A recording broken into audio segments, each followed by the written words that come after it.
Aleluia! Eu estou muito feliz porque nós estamos caminhando para uma igreja cheia do Espírito Santo e hoje nós vamos dar continuidade a alguma série de mensagens. Começamos na quarta-feira passada com o pastor Roger e hoje nós vamos continuar. Glória a Deus! Para você que nos visita pela primeira vez, seja bem-vindo, seja bem-vinda. Que Deus possa resplandecer sobre a sua vida. Amém? Abra comigo a palavra de Deus em 1 Coríntios, capítulo 12. 1 Coríntios, capítulo 12. A partir do versículo 7. Eu vou ler na versão NVI. 1 Coríntios, capítulo 12, versículo 7. As Escrituras dizem assim: para impedir que eu me exaltasse por causa da grandeza dessas revelações, foi-me dado um espinho na carne, um mensageiro de Satanás para me atormentar. Em outra versão diz assim: para que não me exaltasse demais pela excelência das revelações, foi-me dado um espinho na carne, a saber, um mensageiro de Satanás para me esbofetear, a fim de que eu não me exalte demais. Versículo 8. 3 vezes roguei ao Senhor que o tirasse de mim. Mas Ele me disse: minha graça é suficiente para você, pois o meu poder se aperfeiçoa na fraqueza. Portanto, eu me gloriarei ainda mais, alegremente em minha fraqueza, para que o poder de Cristo repouse em mim. Versículo 10.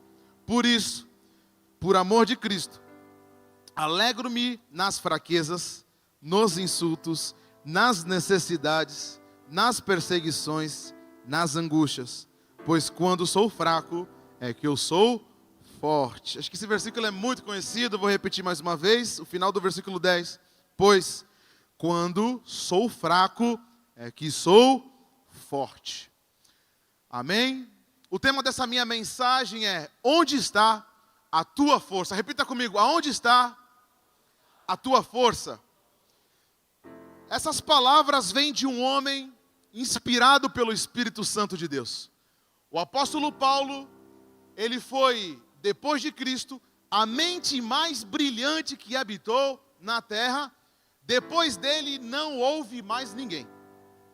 Deus deu ao apóstolo Paulo uma sabedoria, um entendimento, que hoje, com toda a tecnologia, não existe, eu vou afirmar para você, não existe alguém mais capacitado intelectualmente do que esse homem.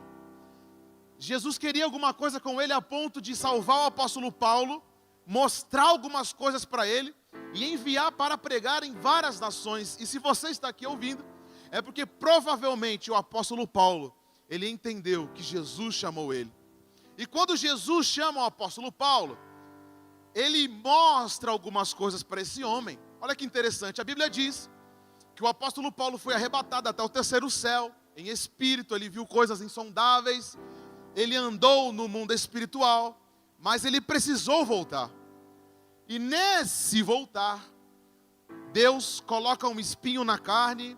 A gente não sabe exatamente que tipo de espinho é esse, se foi limitação no corpo, uma enfermidade, ou se foi literalmente alguém que perseguia o apóstolo Paulo. A Bíblia não dá a confirmação disso, mas uma coisa é certa: Deus colocou para que ele cuidasse ao abrir a boca. Ele mesmo disse: eu tenho que tomar cuidado porque eu posso abrir a boca e começar a me orgulhar daquilo que eu vi. Só que o interessante é que a Bíblia não diz exatamente que tipo de dor.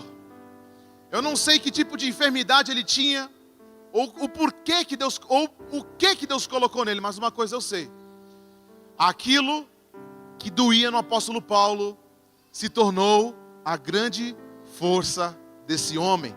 E no versículo 7, a Bíblia diz assim: para impedir que eu me exaltasse. Observe comigo que 3 vezes ele ora. Ele fala assim: Deus, tira de mim, Deus, tira de mim, Deus, tira de mim.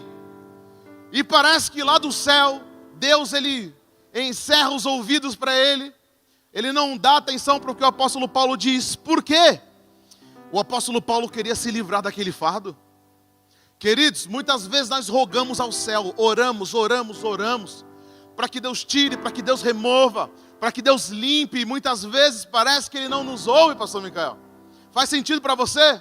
Nós oramos, Senhor, muda o cenário, Senhor, muda o status da minha vida, Senhor, muda a situação do meu casamento, muda a condição dos meus filhos, liberta, Senhor, a minha família, e parece que nada acontece, parece que Deus cerrou os ouvidos para você, parece que nada colabora para o teu bem.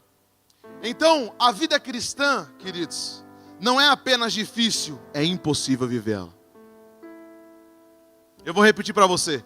A vida cristã não é difícil, ela é impossível de viver. Nossa, choquei muita gente, pastor, mas Deus não é amor. Calma aí, você vai entender. Viver a vida com Cristo é difícil, é complicada, vale muitas renúncias, você tem que deixar muitos prazeres, você tem que sair do meio de muitas pessoas e começar a caminhar no meio de outras pessoas. Então a vida cristã, ela é difícil, impossível. Por isso que o único que conseguiu viver ela perfeitamente foi quem? O próprio Jesus. Ele foi o único que viveu perfeitamente a vida cristã, a vida de testemunho. Mas existe o agir invisível de Deus. Muitas vezes a gente não tem dificuldade de caminhar com Deus, né? Às vezes a gente já acorda reclamando, às vezes nós acordamos já xingando, já chuta cachorro, chuta gato, chuta marido, né? Derruba as coisas. Eu odeio. Lá em casa não acontece isso. Eu estou dormindo, acordo um pouco depois. E quem acorda antes de mim, abre a janela com tudo, com o sol. Dá vontade de xingar, bater, murmurar, né? Fica direto aqui. O cara está dormindo, o ar-condicionado de Orley ligado. Aquele soninho, sabe, das 6 da manhã, gostoso. E aí a esposa acorda, parece que tem um exército, abre, bate tudo, pá, e dá... Abre a janela, fala, meu Deus, Jéssica, fecha a janela. Mas eu não consigo enxergar. Às vezes a vida cristã é difícil. É difícil, porque a gente se ira. A gente quer bater nas pessoas. Hoje eu fui entrar no viaduto para vir para a igreja. Você tem que dar a vez quando a pessoa pisa na faixa. Mas a mulher, do jeito que ela veio da calçada, ela entrou na rua. E aí eu passei. E ela me xingou, sua besta, sua aquilo. E eu gritei, sua mula. Ah, meu pai, jura, né, pai? Dá vontade de falar, sua mula velha. Olha para o lado, e eu passei com o carro, me xingou minha família. Deu vontade de amaldiçoar ela, olha, que morra. Muitas vezes dá vontade. Por isso que a vida cristã é difícil. Às vezes quando alguém fala assim, me presta um dinheiro, e o lazarento não paga. A fatura do cartão vence dia 10, e da dia 10 ele não manda o dinheiro. Não dá satisfação. Tem algum assim na tua vida, pastor?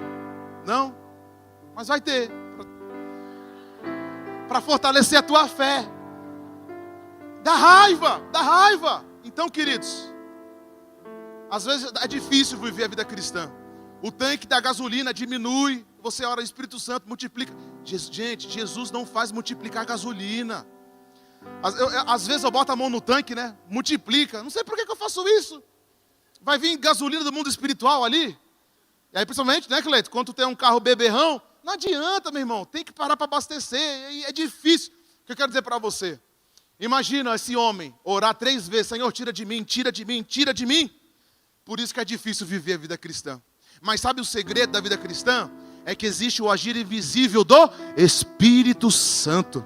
Eu não consigo viver a vida cristã, mas o Espírito Santo, dia após dia, Ele me ensina, Ele me motiva, Ele me encoraja, Ele tira coisas ruins do meu coração, coloca coisas novas. Então, a vida cristã vivida pelo mundo, não dá. Mas nós recebemos o Espírito Santo de Deus. E aí você consegue viver a vida cristã, você consegue... Olha, se você está aqui hoje na igreja, é porque você é um cristão de verdade. Dá uma glória a Deus aí, aplauda ao Senhor se for possível. Então esse é o ministério do Espírito Santo. O foco do ministério do Espírito Santo é esse, porque se dependesse de mim, eu não estaria aqui, meu irmão. Eu estaria no Burger King, a gente estaria no cinema, a gente estaria em um bocado de coisa. A gente colocaria desculpas. Não, hoje eu tenho que ir ali, hoje eu tenho que ir cá, hoje eu tenho que dormir. Mas o ministério do Espírito é esse. Não depender de mim a vida cristã, mas Ele, dia após dia, Ele consegue limpar a minha consciência. Quantas vezes você tentou desistir? Você fala assim, desisto. Aí passa 2 minutos, não vou desistir não. Foi o Espírito Santo que convenceu a tua consciência.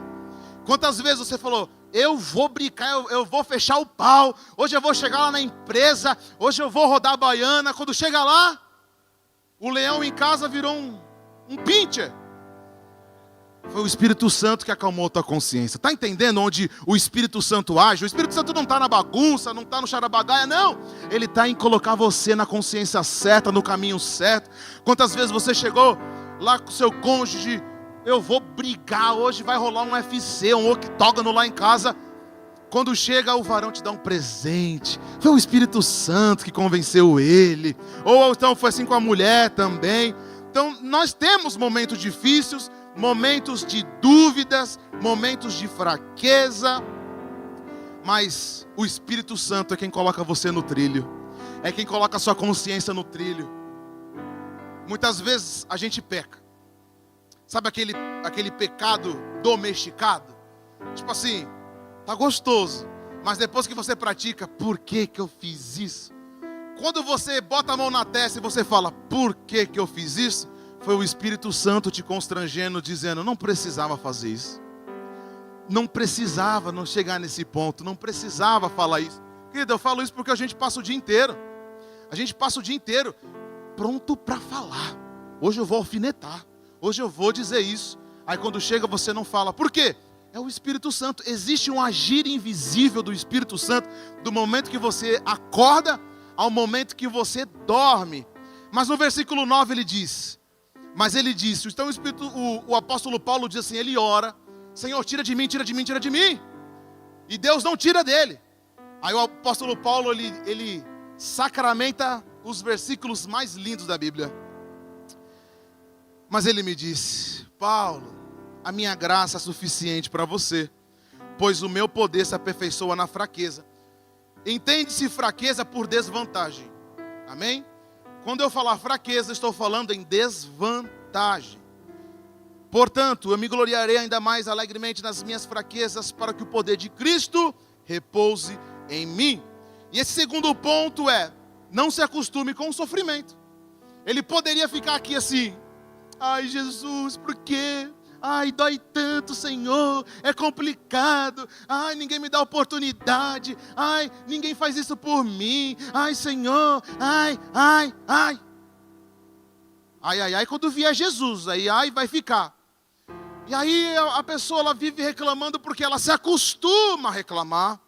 Ela se acostuma a estar no lugar do refúgio dela, da escuridão dela.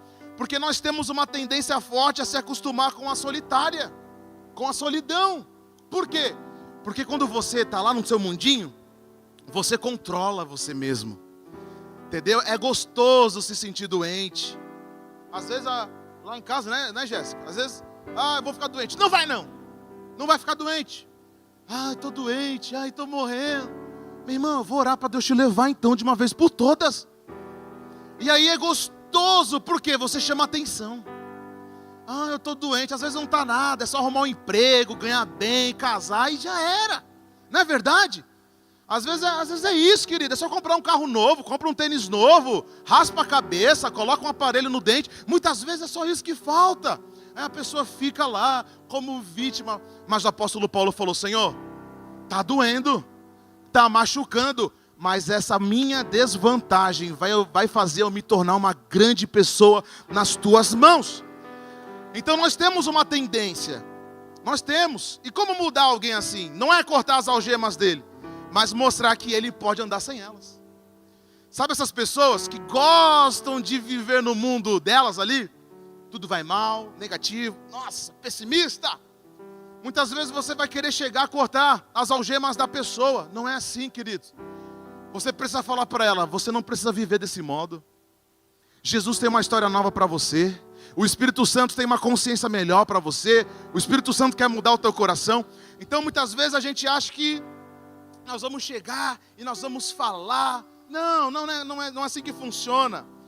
Porque quando alguém está nesse mundo preso, é difícil ela ouvir conselhos. É difícil. Quando tem alguém algemado, preso, a sua mente cativa, viciada, é difícil você convencer. Por isso que existe alguém que pode convencer o homem do pecado, do juízo e da justiça. Quem é? O Espírito Santo de Deus. Queridos, quando tem alguém na sua família que você não tem entrada, que você não tem acesso, é porque você não tem que ter acesso. Mas existe alguém, o agir invisível do Espírito Santo, é Ele que convence, é Ele que muda, é Ele que coloca o desejo do arrependimento. Eu conheço muitas pessoas que a gente não tinha entrada. Sabe aquelas pessoas difíceis, coração amargo, coração peludo, escuro. Aí você fala assim, meu Deus, sangue de Jesus tem poder. Às vezes a gente fala assim, sangue de Jesus tem poder, mas mal sabemos que nós estamos profetizando sobre ela o sangue de Jesus. Assim, que o Espírito Santo tome conta da sua vida.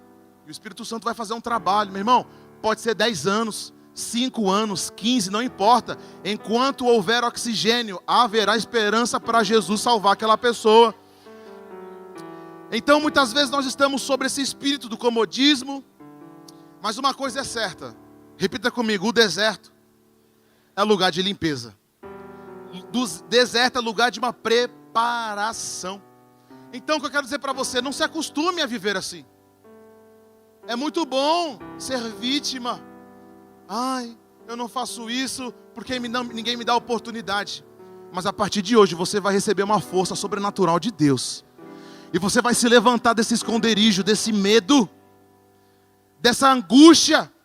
Ai, ninguém me vê, ninguém me nota. Meu irmão, ninguém precisa te notar. Você já foi notado no céu. Jesus lembrou de você, Jesus salvou você. O teu nome está escrito na ata celestial lá. A ata se chama lá, onde está o sangue do Cordeiro. O seu nome está lá, Jesus lembrou de você.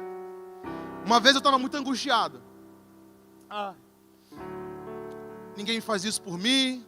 Ninguém lembra de mim. É gostoso você ficar nessa posição. Mas Jesus vai te cobrar pelo passo de fé que você não deu. Existem muitas oportunidades que Deus vai dando para nós. E a gente vai o quê? Se escondendo, enterrando o dom e o talento que Deus me deu. Mas eu esqueço que o próprio Jesus um dia vai me cobrar pelo talento que Ele me deu. Por isso que o deserto é o lugar de limpeza, deserto é o lugar de preparação. Sabe por quê? Jesus passou no deserto antes de ir para alguma missão.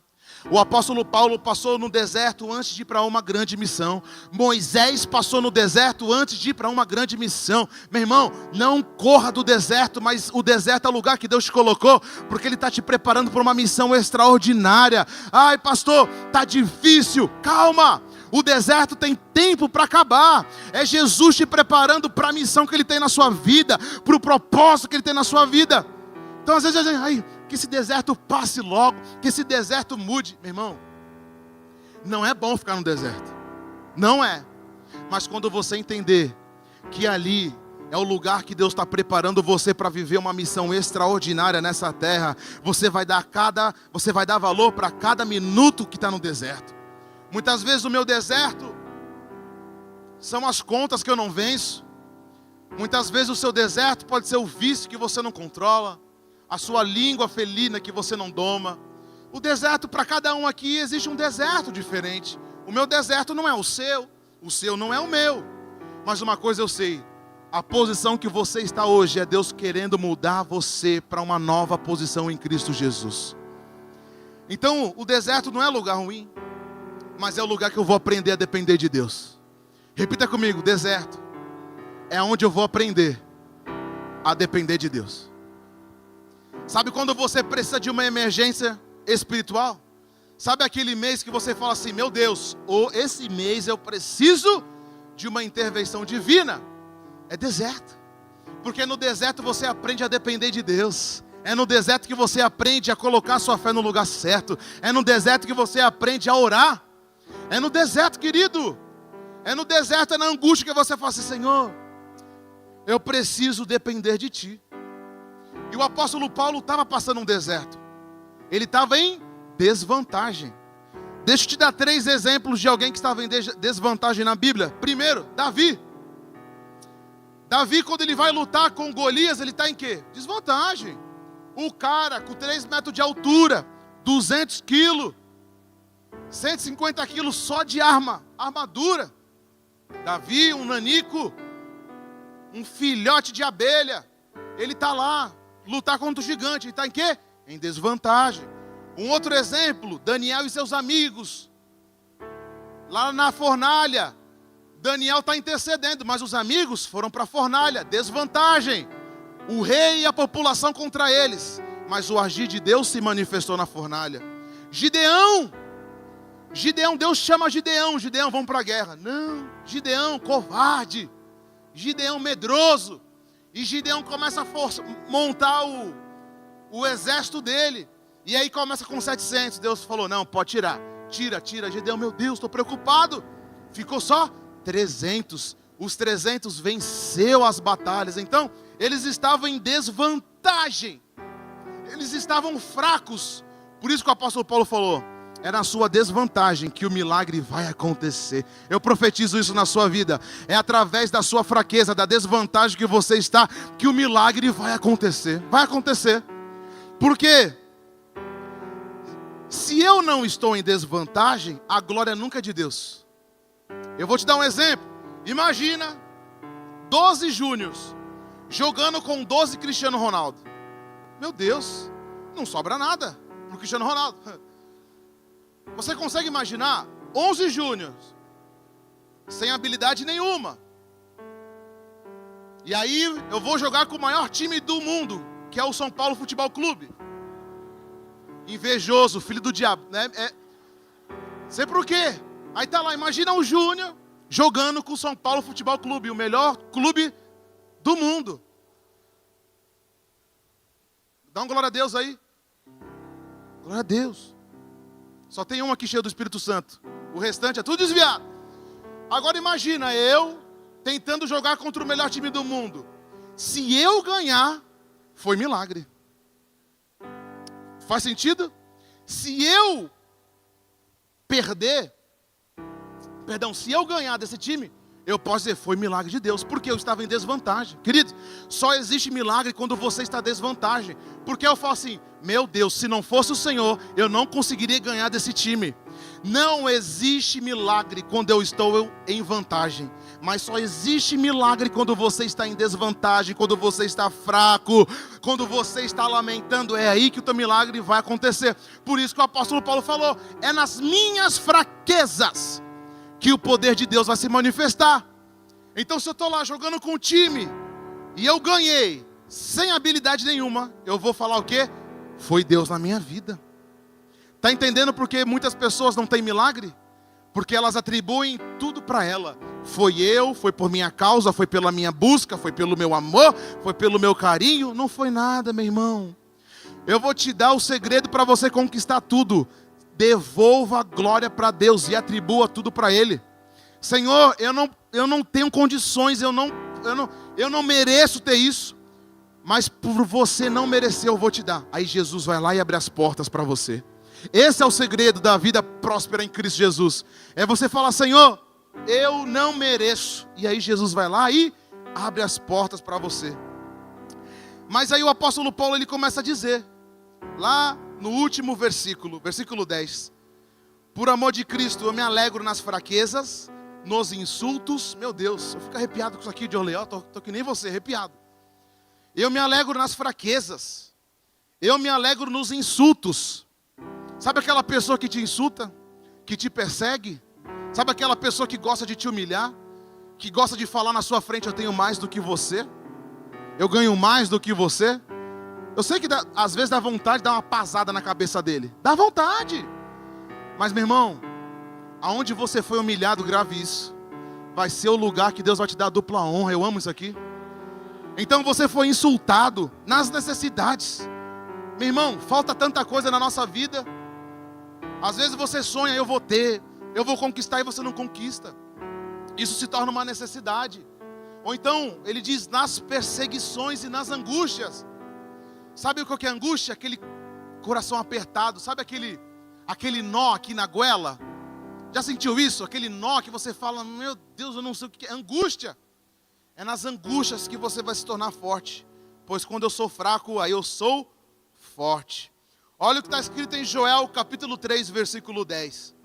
Forjai espadas das vossas enxadas e lanças das vossas foices. Ele está dizendo, meu irmão, se você está fraco, amola a sua faca. Para nós hoje, levanta a cabeça, sacode a poeira do seu pé, bota uma roupa limpa, escova esses dentes, corta o seu cabelo, se maqueia, porque diga ao fraco, eu sou forte. Eu nunca me esqueço de um episódio que nós vivemos. Eu lembro, eu era acho que um pré-adolescente. A minha mãe estava começando a jornada dela com Cristo. E você sabe que os primeiros passos sempre são difíceis. Porque existem muitas coisas para deixar, sabe? Muitos hábitos ruins, comportamentos. E aí eu lembro. Essa imagem, ela é nítida dentro de mim. Que a minha mãe, ela estava reclamando que ela não conseguia vencer algumas coisas na vida dela. E eu lembro da minha tia. A minha tia é uma pentecostal maluca. É o crente maluco, conhece esse? Que tudo para ele é mistério, essas coisas assim. E um dia ela chega lá na porta da mãe e fala assim, Cecília, o apelido da mãe era Nenê, né? Nenê, a Bíblia diz, diga ao fraco, eu sou forte, levanta dessa sala. E eu fiquei olhando ela assim, levanta, Deus chamou você para vencer, Deus chamou você para conquistar. E naquele momento a minha mãe, pesando mais de 100 quilos, né, ela levanta da sala, e ela começa a falar em mistério, rodar em mistério, e Deus batiza ela com o Espírito Santo. Por quê? Diga ao fraco, eu sou forte. Eu vim essa noite dizer para você, se você está fraco, você é forte em Cristo Jesus. Repita comigo, diga ao fraco, eu sou forte. Sempre quando você estiver triste lá na sua casa, lembra de Joel 3,10. Diga ao fraco, eu sou forte. Diga ao fraco, eu sou forte. Eu estou com vontade de desistir, não. Eu sou forte. Eu estou com vontade de fazer isso, não. Eu não vou fazer, porque eu sou forte em Jesus.